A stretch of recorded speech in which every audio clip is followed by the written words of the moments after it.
Hello, and you are listening to Eco Justice Radio, a project of SoCal 350 Climate Action. Our show presents environmental and climate stories from a social justice frame featuring voices, not necessarily heard on mainstream media.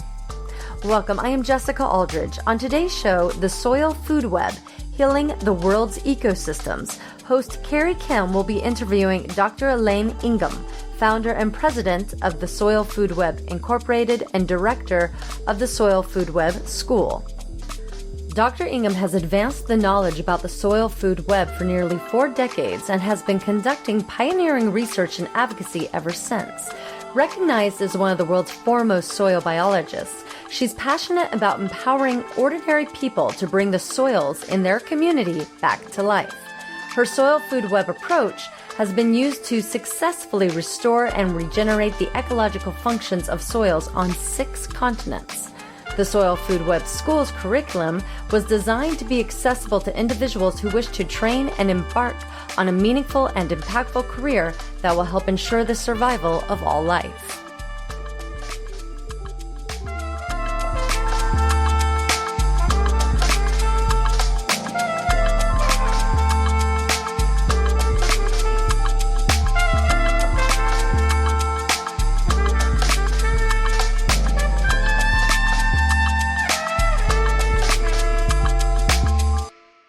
Today we replay an interview we did in 2023 of Elaine Ruth Ingham, the groundbreaking microbiologist and a leader in the regenerative agriculture movement. She passed away at 73 years old this February.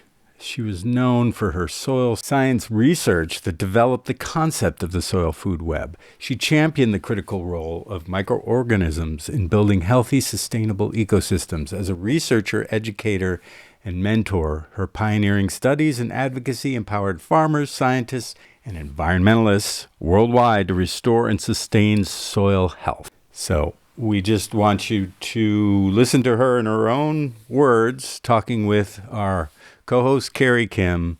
She's influenced so many people. I know multiple people have gone to the Soil Food Web School certification, getting down and dirty in that dirt. And we're trying to change the subject for all the depressing things that are going on. So let's get into the soil and really be connected, because there's a lot we can do to make our world better, to make our food healthier, to surround ourselves with rich soil, wild plants, lots of food to eat, and communities who are connected. So here's to Elaine Ruth Ingham, but first, a little off-ramp on some mycorrhizal issues. New research sheds light on the incredible invisible mycelial networks beneath our feet.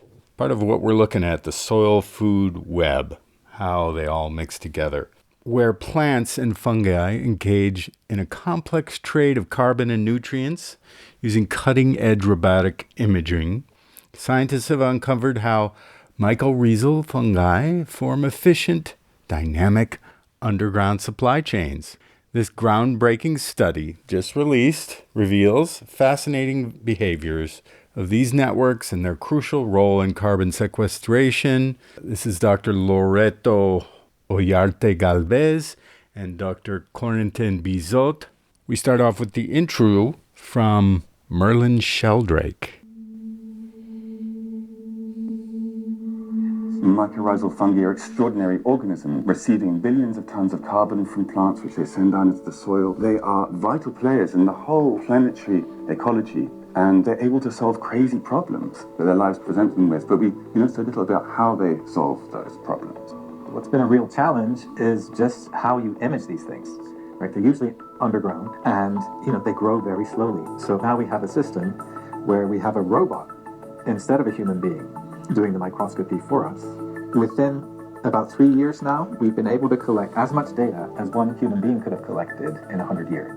Fungi have figured out a way to make the nutrient-rich fluid in their pipes move in 2 directions at the same time. We measure the traffic flows of the speeds at specific coordinates inside this fungal road system. By following some 100,000 trajectories, we discovered that fungi adapted their flows to deal with congestion by actually widening the vessels that acted as major highways and increasing speeds in resource-hungry areas like plant root. But when a growing tip encounters another branch of the network, they bump into each other and they just fuse. And this turns out to be a very elegant strategy for avoiding overbuilding of their roadways, while also balancing the need to extract nutrients in a given area, while also exploring new areas.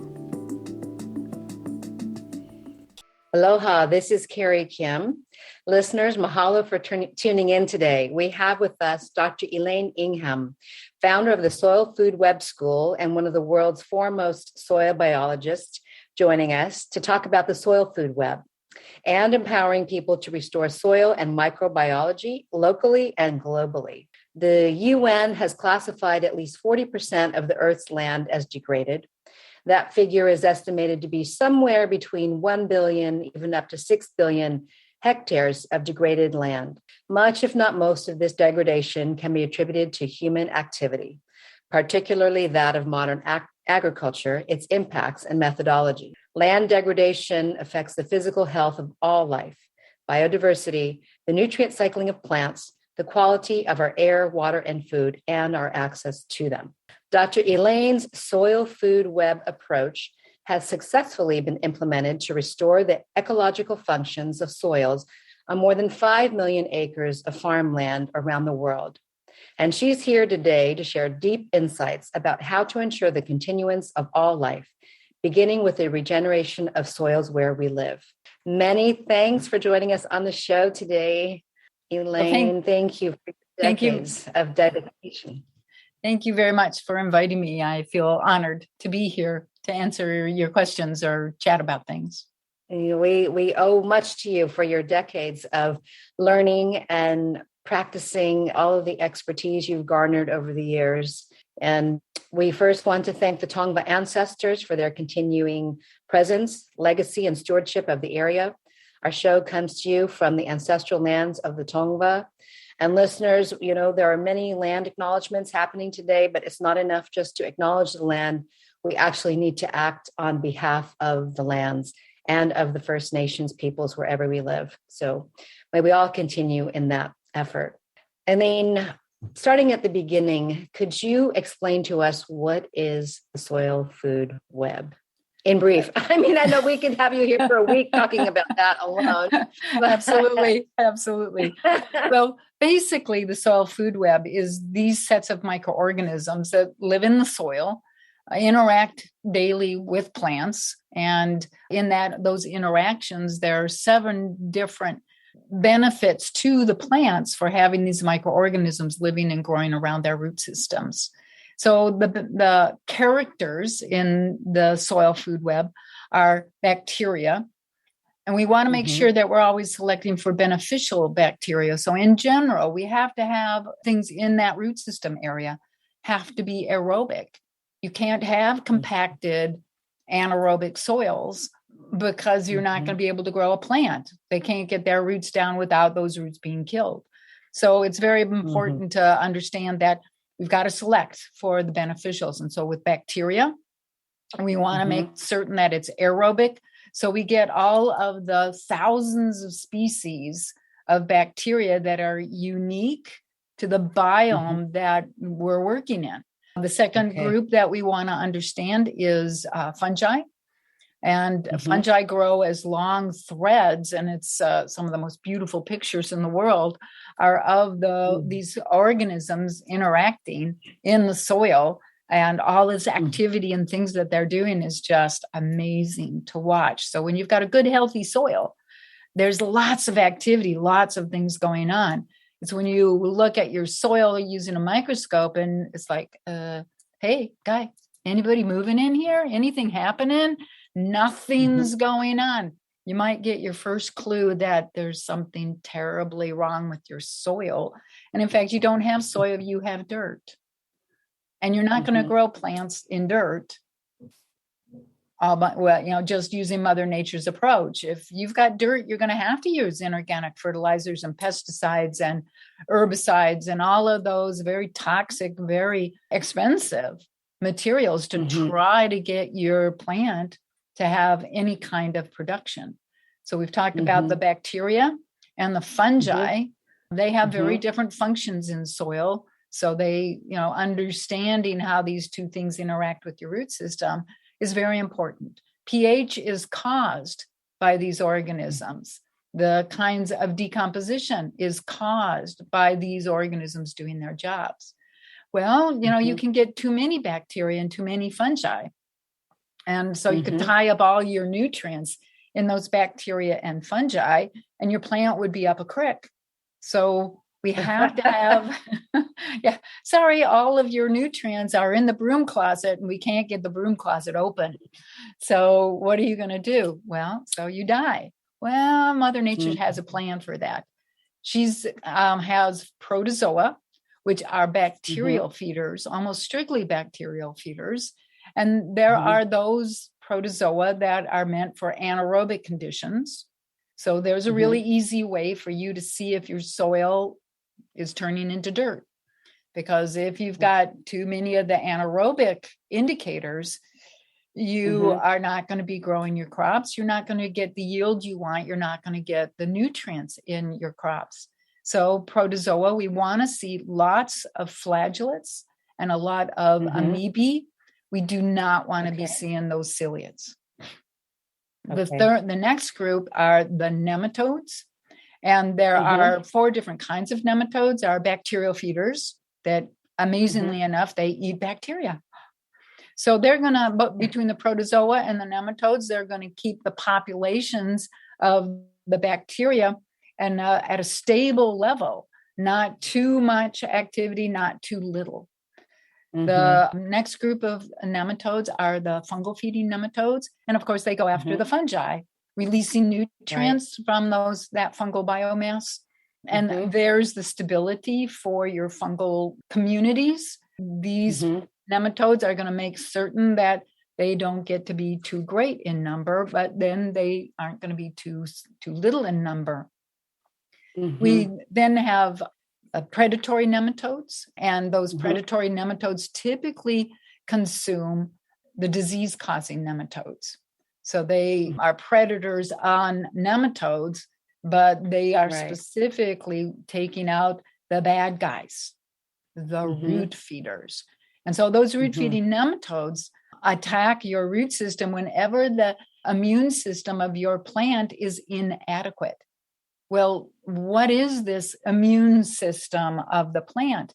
It takes the bacteria and the fungi, the protozoa and the nematodes to be in the proper balances for that plant to get the nutrients that it needs so that plant can turn on its immune system.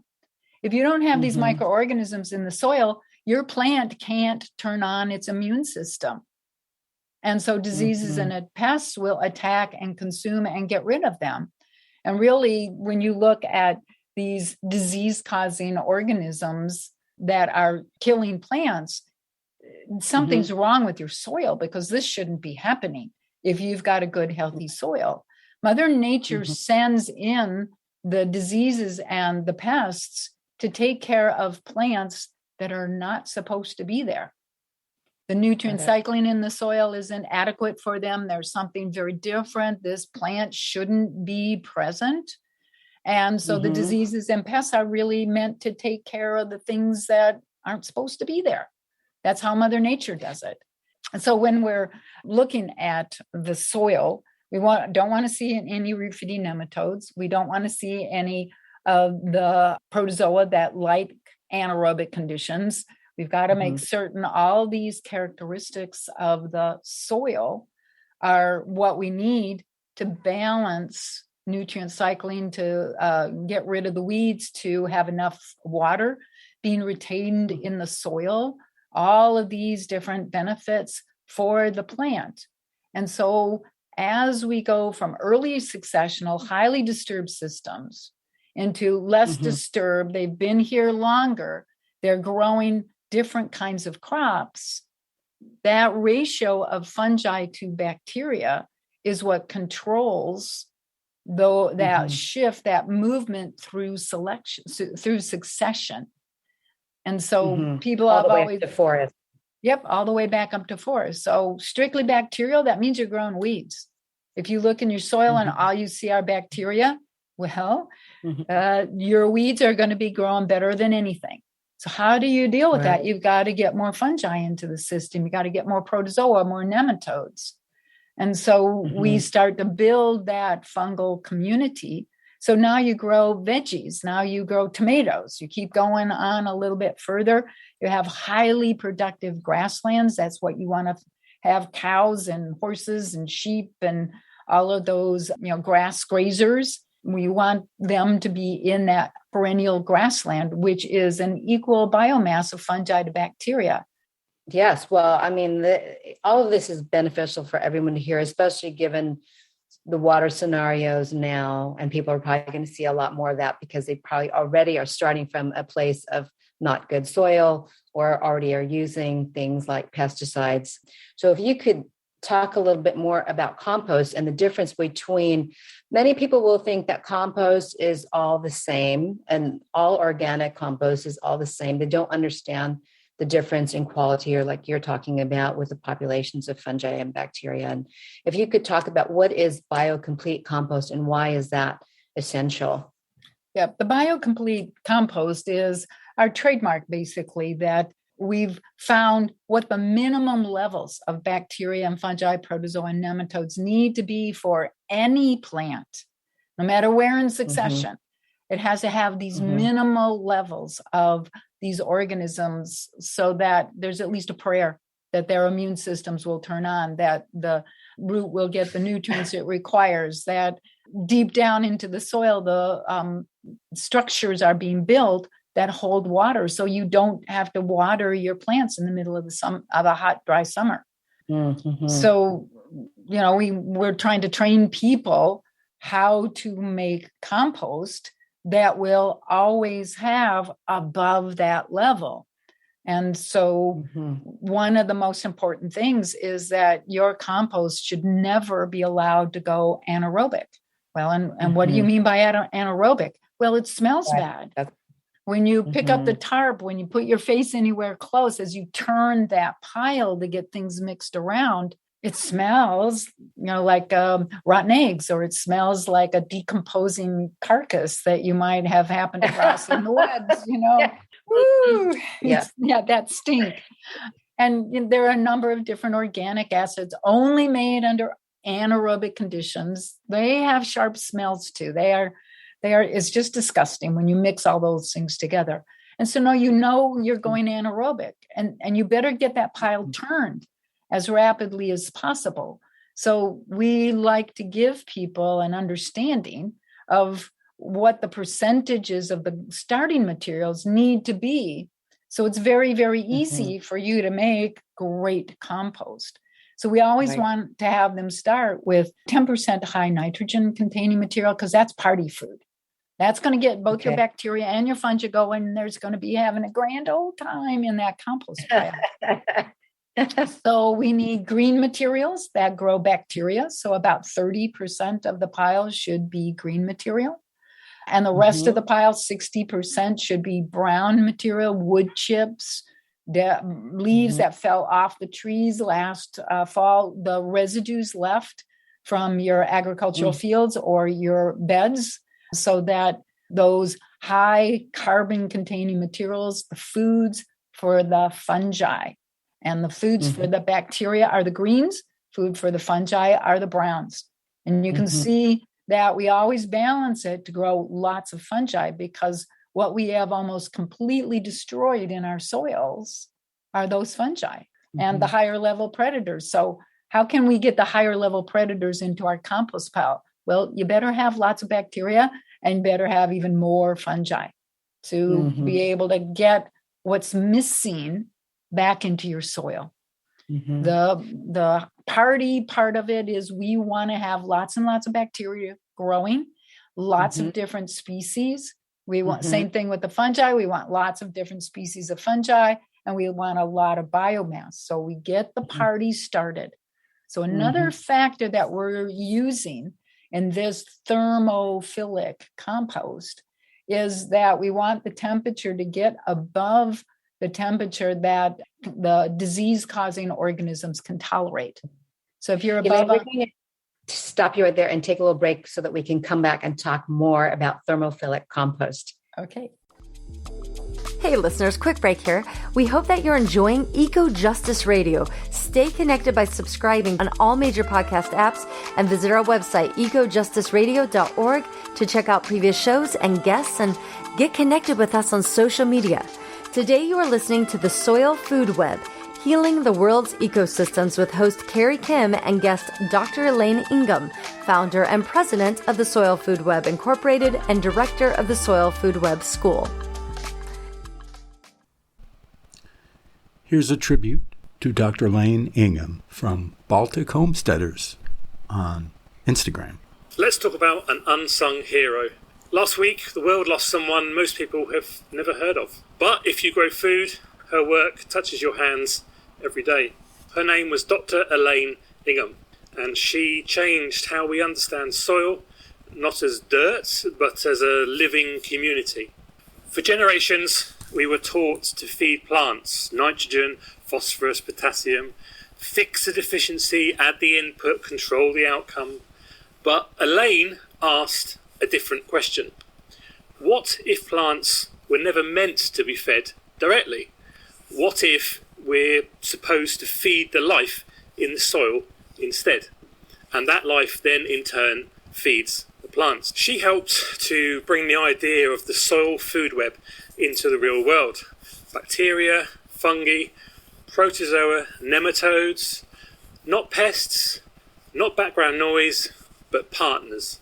A living system that builds structure, cycles nutrients, protects plants, stores carbon, and long before regenerative became a buzzword, she was showing us that fertility is biological, not chemical.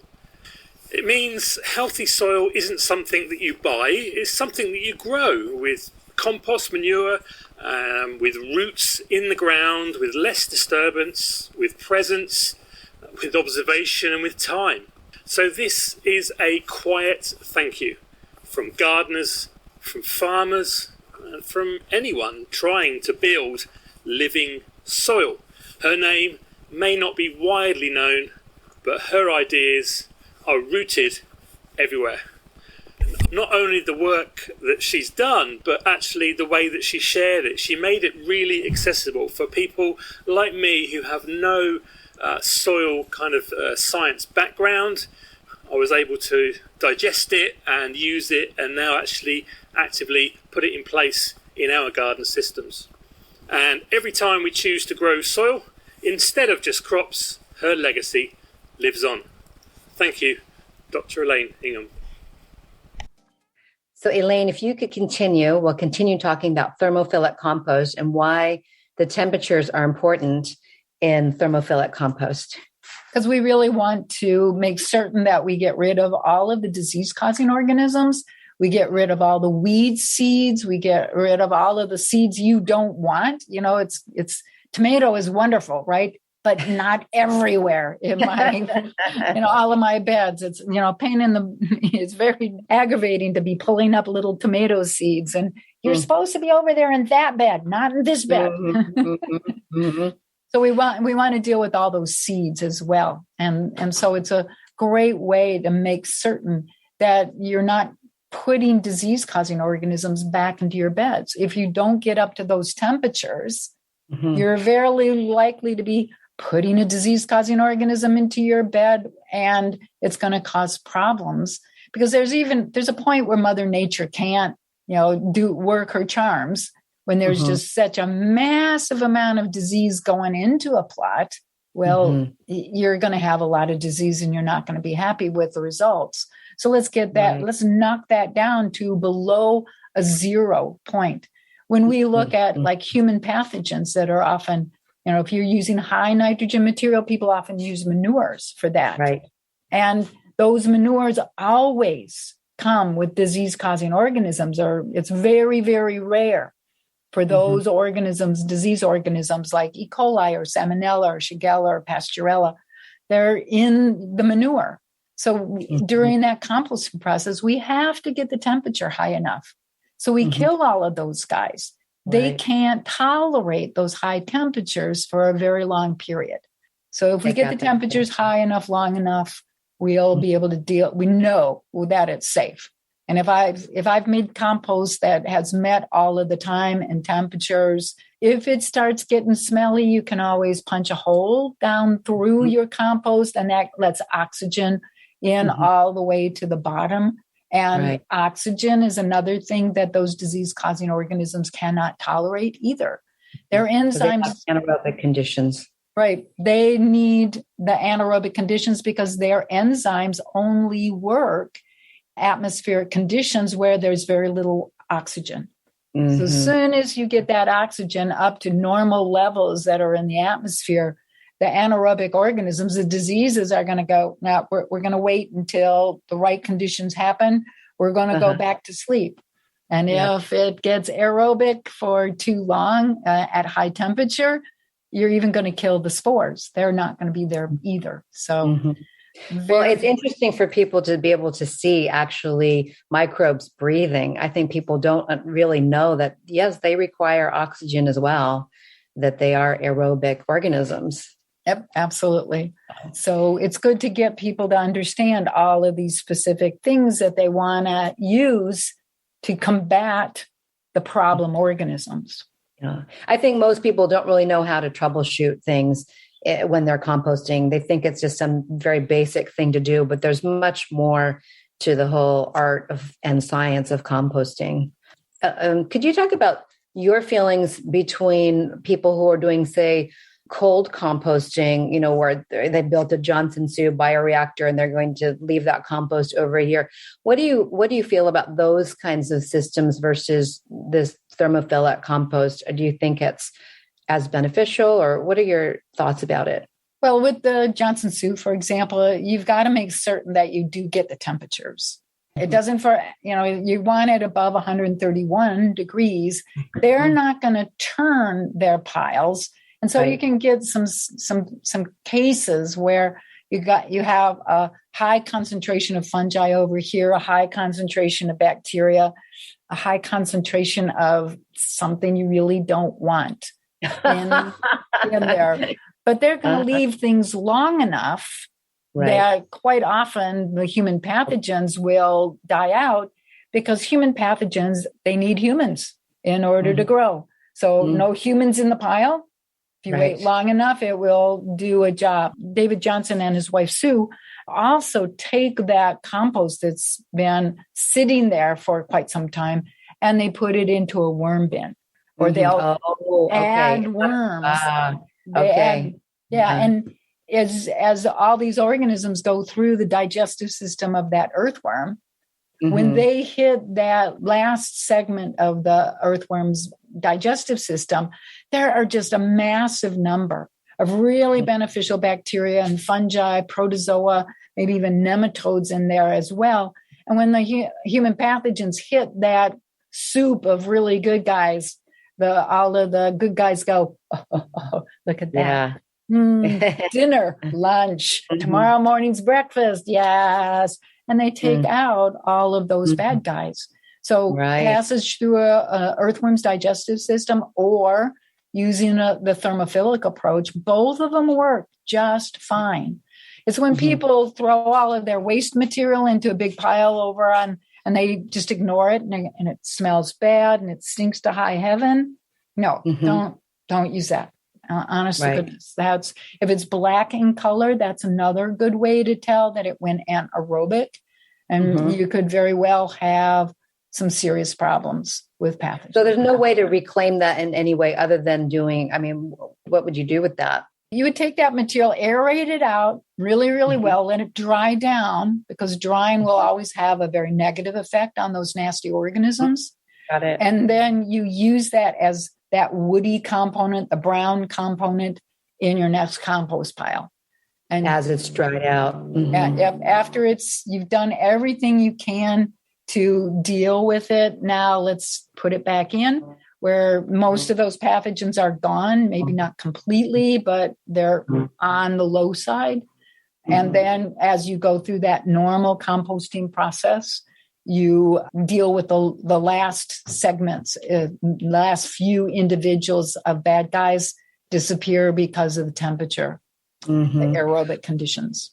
What do you feel about people who, take the average person who maybe they have, they're full with their career, their family, they don't have time to actually, or maybe they're never going to engage a microscope. What do you say for people like that, but they want to do regenerative practices or they want to compost? What would you say for these people as far as being able to know what is the condition of their soil? Well, we have consultants all over the world that can take samples from people and look at the biology, talk with the client about what this means. Consultants all over the world that can help interpret what's going on, take a look at some of the other characteristics of walking the land, looking at what the compaction is, get your penetrometer out and take a look. We'll take some soil samples, look at what the biology is, and then what the biology needs to be in that soil, and then helping you find a source of good compost, biologically complete compost to deal with your problems. So if you're interested in finding out somebody near to your home, you go to our website, soilfoodweb.com, and look for the page that says, "Where's my consultant?" And here a whole picture of the planet and all those places where there are consultants. People could also, well, if you've got really busy people, they don't have time to come to our lectures. You have a lot of free webinars, though. There's many things that you offer through the because we want everybody to understand what needs to be done to get them out of this hole of not having adequate nutrition. Think about 75 years ago. Did we have stores that you would go buy vitamins from? No. You didn't need them. Didn't need them. Why? Right. How could it be that you wouldn't need them? Because you were getting it in your food. It was grown in proper soil. And today, it's not grown in proper soil. You're not getting the nutrients. You've got to have vitamins. And how many of those vitamins stick with you? You paid how much money? And 90% of the vitamin that you paid for just goes right on through. You should be keeping those nutrients in the soil, making sure they get into your plant. We eat that really good stuff. We decompose in a compost. We run it through a compost, and so it can go right back on the land to grow more great biology, great plants, high nutrition. Well, this is a great place to talk about soil and water and the nutrient cycle, how they are integrated and part of one another, how they inform each other, influence one another. Could you speak about that? Because especially in California right now, much of California is under water restrictions, and people don't understand that soil and water go together.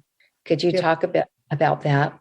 When we look at a profile and go down maybe 200 feet, we can find roots of plants growing down that far, even to 250 feet. Yeah, if you've got some of the big conifer trees in your yard or in the area, their roots should be going down that far. But because the damage that we've done to the soil, we've caused compaction in almost every place you look. Any place we're driving over the soil with tractors or close enough to a highway where the highway had to be put in or was put in, we've compacted all of that so that the root systems cannot grow through that compacted area. So like a lot concrete. Of times, it's like concrete. And, it's like I remember many years ago, gosh, it has to be like 30, 35 years ago, being invited to come to the redwoods in California and try to determine why all the redwoods were dying. And so there were a couple of other experts that, I was just one of a party of experts that came and were looking, and all of us agreed that it's the compaction. They were allowing cars to park right up next to the trees. So imagine the compaction to all of the root systems of those trees. How could they possibly stay alive? Wow. And so the Park Service made all the parking lots far, far away from the trees that they wanted to protect. And then they say to people, you got to walk on the pathways. You can't just walk anywhere you want. Don't kill the trees by over-loving them. So trying to, let people see all of this, but sorry, you can't compact the soil. Right. And then it took a lot of effort to get the right microorganisms back into the soil around those root systems. And back, 35 years ago, we really didn't understand the soil food web very well at all. We didn't understand that those conifer trees need massive amounts of fungi present in them. And then there's a seasonal cycle that you always have to be aware of. And conifers serve as a really great example of this. In the wintertime, the things that eat the bacteria and the fungi all go to sleep. As soon as it starts getting cold, they go to sleep. And then the bacteria and fungi go, we've been released from free food. Who's going to eat it all? And the fungal biomass becomes so thick in a healthy forest that when you try to put your fingers into that soil, you can't push through it because the network of fungal hyphae are so thick. Take a shovel and try to shovel a little bit of that out. And it's just, you can pick up this whole massive amount of the soil because it's just so thick with fungi. So come springtime, all these nutrients are available to your plant. All of this is preset to say, here you go. 2,000-year-old individual needs a lot of nutrients in order to maintain that biomass. And so all of this is coming out. As soon as the temperature gets above freezing and all the snow melts, then out come all the microarthropods, out come all of the nematodes, out come all the earthworms, and they chow down on this massive concentration of fungal biomass. And come June, you can't even detect that there are fungi in a high concentration in that soil. That's how much nutrient cycling's happened by the fungi and the bacteria being eaten by the protozoa, the nematodes, microarthropods. So then come later in the fall, temperatures start to go down. Those things that eat the bacteria and fungi go back to sleep. And the bacteria and fungi go, wee-ha! And off they are on another cycle. And so people walk out to forest systems and they'll take samples out of the forest system in August when there isn't much fungal biomass out there because it's all been eaten. But that's how nature set up this system. It works great. Right. But if you take your sample in August, you say, Elaine doesn't know what she's talking about. There aren't any fungi in here. They'll misinterpret what they found. Yep. They just aren't aware that there are cycles during the year of the predominance of these different organisms. They should learn to open their eyes instead of their mouth. Well, going back to this, what you're talking about with the forests, the redwoods, and we're talking about soil and water. What is well-structured soil? Could you speak just a little bit more about the best way to support the structure of the soil and create that? Well, it's when you look at what makes structure in the soil, it's the bacteria making glues on the outside of their body to pull a piece of organic matter in, and then the bacterium glues to it. And then that bacterium wants to pull this piece of organic matter or that piece of sand or silt or clay so that it surrounds itself with a protective layer so it can't get eaten. Or only something like a flagellate might be able to wend its way through the corridors and find that bacteria. And because that bacterium has pulled in lots of organic matter, it starts growing.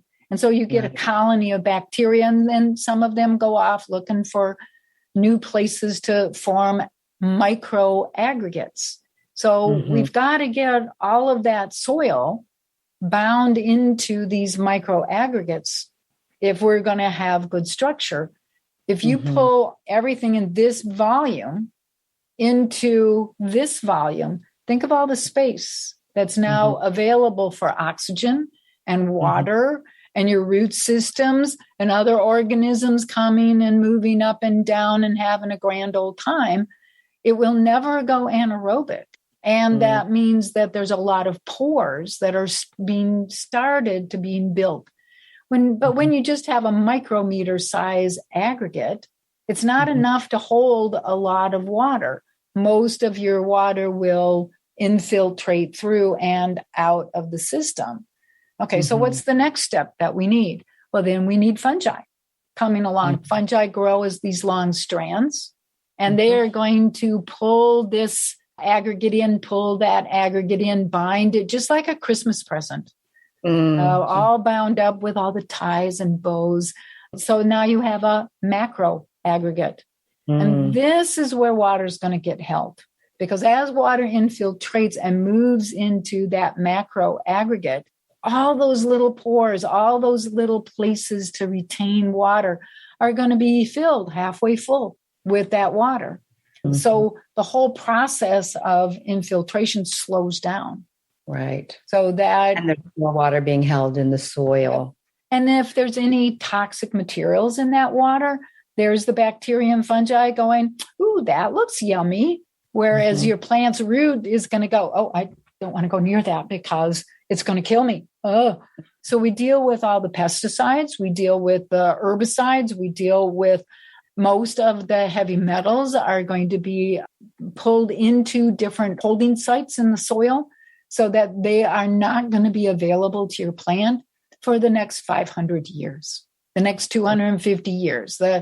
So slowly those things come out. Your plant needs small amounts of most of these heavy metals, not very much. So we want slow release of all of those chemicals that could cause problems in higher concentrations. Slow release, your plant gets what it needs. Everybody's going to be happy. When that plant, falls, when it dies and falls to the surface of the soil, all those heavy metal materials are, again, in very low concentration, and they're in the O horizon, the organic horizon in your soil. So there's, again, more cycling going on from below ground to above ground and back again. And people's all connected. Yeah. And then we're going to take a break right here, and we'll come back more to talk about nutrient cycling and soil and water. Great. Hey listeners, quick break here. We hope that you're enjoying Eco Justice Radio. Stay connected by subscribing on all major podcast apps and visit our website, ecojusticeradio.org, to check out previous shows and guests and get connected with us on social media. Today you are listening to the Soil Food Web, Healing the World's Ecosystems with host Carrie Kim and guest Dr. Elaine Ingham, founder and president of the Soil Food Web Incorporated and director of the Soil Food Web School. Elaine, so we're back so that you can share a bit more about nutrient cycling, soil and water. I know you wanted to speak about degraded land. Yep. Because, I hear a lot of this from places where they've so destroyed the soil. They just have dirt and nothing grows. And so the chemical guys will say, well, that's it. You can't grow anything out there anymore. It's lost to us. No, forever. Forever and ever. It's never you can never grow something there again. Well, that's just silliness. We're perfectly capable of getting back in there with the biology and having all of these degraded soils converted back into the most wonderful, incredible soil that will grow your plants and have high nutrient concentrations. The genetic potential of the plant can be realized. So don't throw away that degraded soil or that soil that somebody tells you will never grow plants again. It's just not true. We work that's a lot of regeneration, right? Regenerative approaches. We work with some of the boroughs in New York City where they take empty lots that are just horrific to look at. They're just concrete, the whole thing, and weeds growing everywhere. And people say, oh, that's it. You can't grow anything there. Within the first growing season, we can take out all of that cement. We can put in the right biology, the right amount of organic matter, and we can have a yield in the first growing season. So then it's just better and better and better as the years go by. Now, how about some of these larger areas around the world with desertification? And just also thinking about California, And, water needs water at the same time, right? To restore the water cycle, we need water. So how do we address these massive areas of desertification? What would be your approach? I know there's like Alan Savory and different approaches. Probably the first thing I want to kind of say is, in California, what did you do with all your rivers and streams and things like that? You put them into concrete bunkers. Mm-hmm. So the first thing you got to do is go out there and take that concrete away. That's the most stupid thing I've ever seen in my entire life, because maybe it's going to flood. Maybe this year. Come on. When's the last time you flooded? Well, you flooded because as you go along the landscape, all of that soil is compacted. And so none of it infiltrates into the soil. And then it hits the concrete bunker and push, off it goes. You've got all of that water that should be in the ground. Right, exactly. With some of these fires, like in the Paradise Fire in California, we had clients that had gotten their property sprayed with proper sets of microorganisms. So compost, extracts, teas going on. So all of this water was infiltrating into the soil. All of their plants, as late in the summer as that fire happened, all of their plants were still nice and green and fully watered. The fire came zooming up towards them and went around them. Wow. In Paradise. In Paradise, their property did not burn. That's Everybody amazing. on either side of them burned because they didn't have any water in those trees. And the second spark of fire hits something that has no water in that leaf material in the plant, it's just going to boom. It's going to be a flame of fire. And we got to get people understanding, if they want to survive a fire, they need to have good water conditions. And that means that any water that falls on the surface of their soil should infiltrate and be held in that soil and all of that network that the bacteria and fungi, protozoa, and nematodes provide. Keep your Which means water. they need good soil. They need good soil and good microbiology. Everything starts with the soil. You cannot keep your property safe if you've got dirt. There's no pesticide in the world to deal with that. Well, I think that's a concern here too. Now that people are under water restrictions, my concern was that more people would start using more pesticide, because there's this cycle that's being disturbed, and that people will turn to that, not realizing that what they actually need is to do the opposite. They need to do things like compost extracts and using biocomplete compost and everything that you're talking about. Yep. And you want to, they need to keep the water that falls on their own property on their property and not have it eroding down the hill, because that's what's happening now. There's no infiltration. The water goes in for maybe an inch or two. Maybe you see a big puddle happening. That's Mother Nature's, pay attention to this here, because that means all of that water is going to erode, take your soil with it, going to cause all kinds of problems downstream. When you think of inorganic fertilizers, something like 60 to 70%, 60 to 80% of any inorganic fertilizer that you apply, it's a salt. It's going to dissolve in water. And guess where it goes? It goes with that water that is eroding across the surface of the soil. Because you don't have soil, you got dirt. So you're wasting money. All that money you paid for that inorganic fertilizer, all you did was use that money to destroy water quality downstream from you.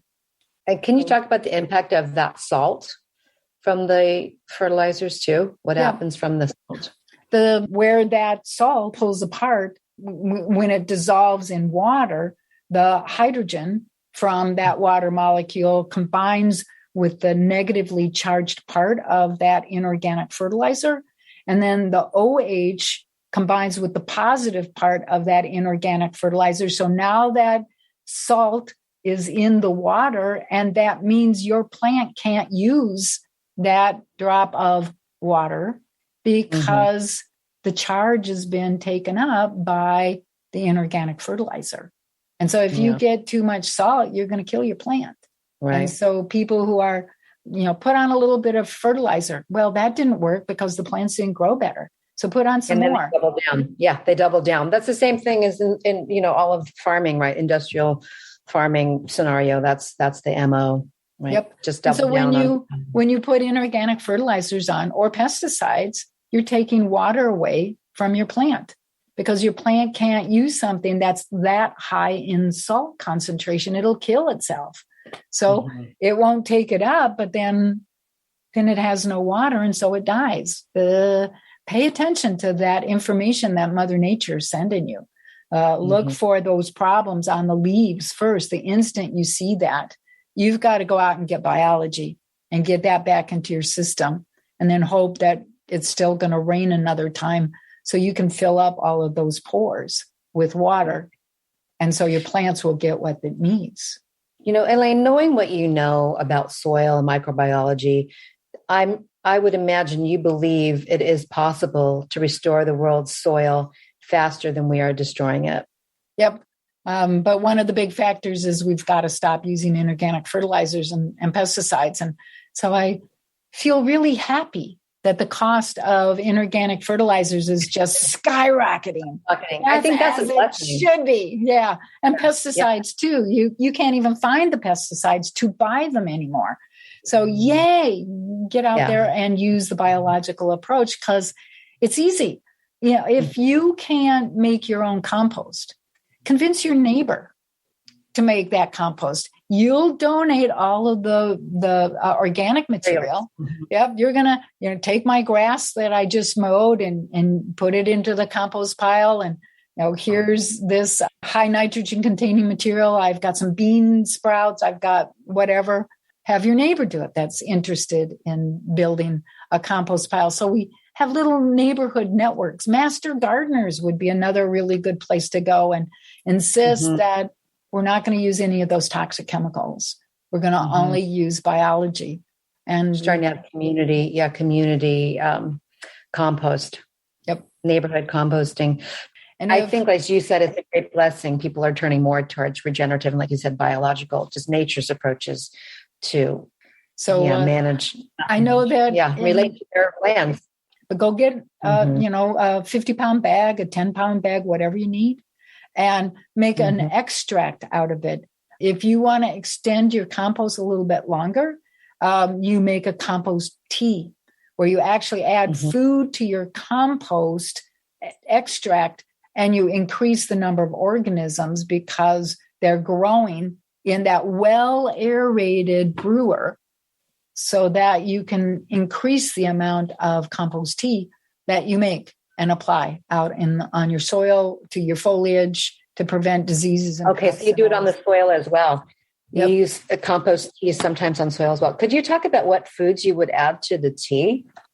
Typically, we're going after something like a humic acid, which is an extract that you make from soft brown coal, which is all plant material that's been compressed under pressure for a long time. You go and mine that, and you take out the humic acids by using a water extract typically.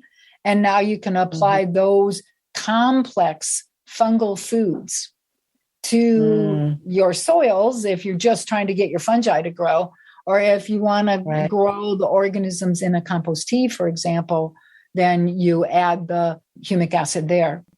Elaine, people talk about the erosion of topsoil. We often hear these statistics that we have 60 years left of topsoil.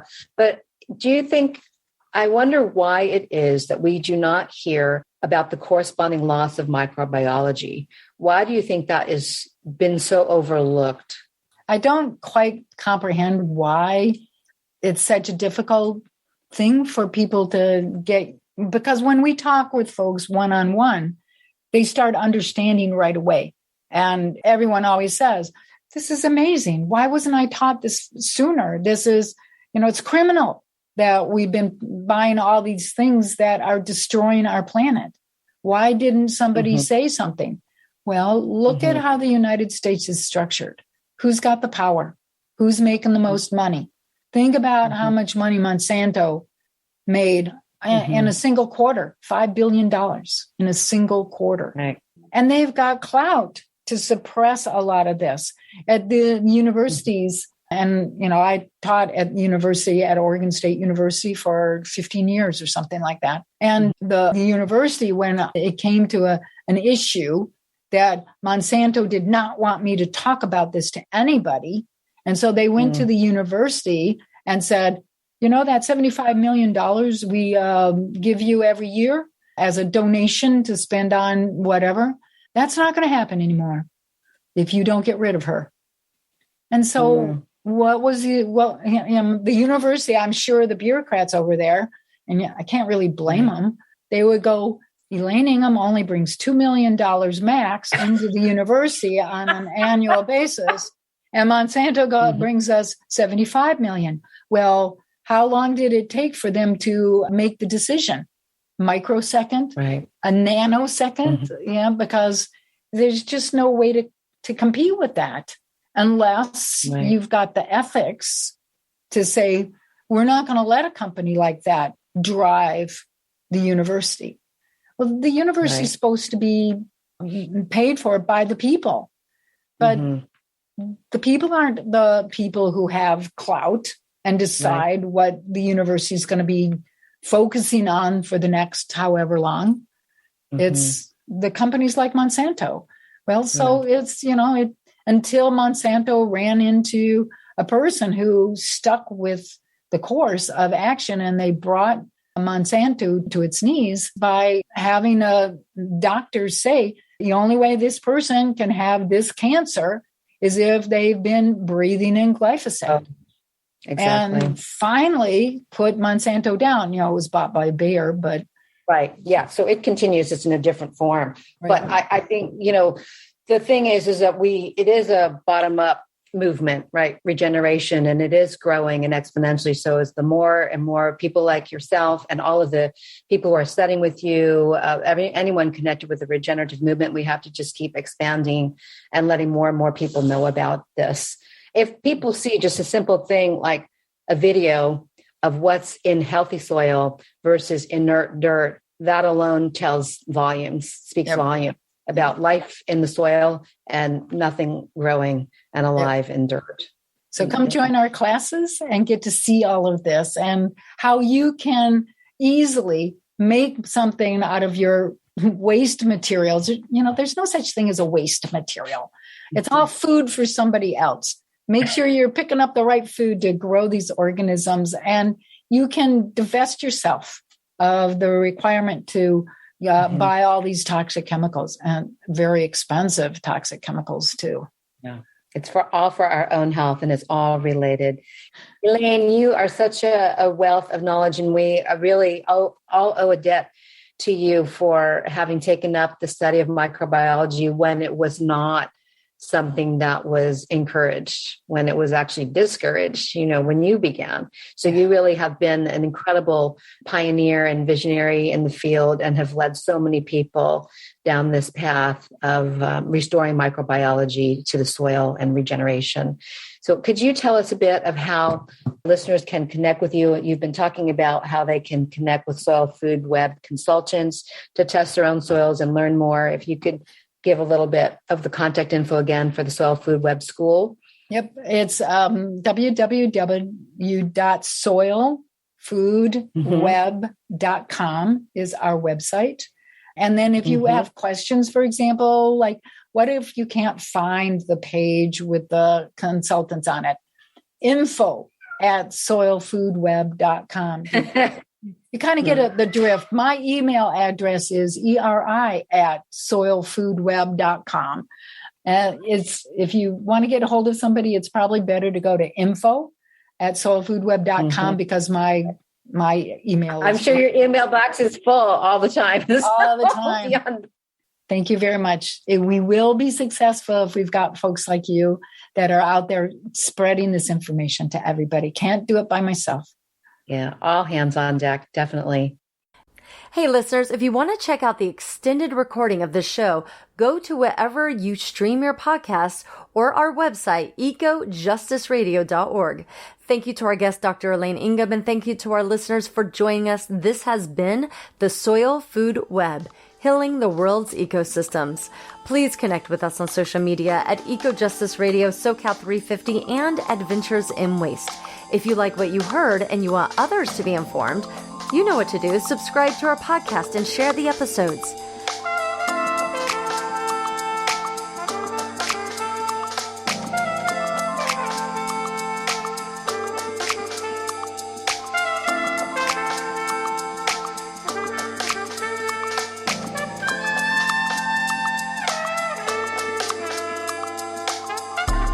You've been listening to Eco Justice Radio on KPFK Los Angeles and KPFT Houston, a project of SoCal 350. The show can be found on all major podcast apps and at ecojusticeradio.org. Created by Mark and JP Morse, executive producer Jack Ite, producer and co-host Jessica Aldridge, co-host Carrie Kim, and engineer and original music by Blake Quake Beats. And until next time, remember, the power is yours.